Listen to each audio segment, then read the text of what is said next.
শয়তান একটা আরশের উপর বসে, অন্য শয়তানরা এসে বলে আমি ওজনে কম দেওয়াইছি, কারে কিছুই করস নাই তুই। আরেকজন এসে বলে আমি সুদ খাওয়ানোর ব্যবস্থা করে দিয়ে আসছি, কারে এটা কিছুই না। আরেকজন এসে বলে মাদ্রাসায় যাচ্ছিল আমি সরাই দিছি, কারে এটা কিছুই না।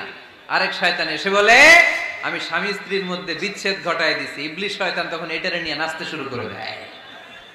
এজন্য স্বামী স্ত্রীর মধ্যে ঝগড়া আছে না নাই? হাজবেন্ড বলে একটা, ওয়াইফ বলে আরেকটা, আছে না নাই? হাজবেন্ড বলে তুমি যাইবা না, এই বিয়ার দাওয়াতে যাইবা না, ও আমারে অপমান করছিল। বউ কয় আমি যামু, আমার বান্ধবীর বিয়া, তোমার কি? আছে না নাই? হাজবেন্ড কয় না যাবি না, বউ কয় যামু, গেলে তোর খবর আছে। বউ কয় কি করবা? কয় তালাক দিয়ে দিলাম।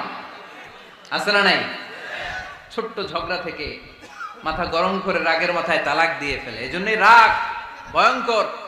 এর রাগের কারণে বন্ধু বন্ধুর সম্পর্ক নষ্ট হয়, বাবা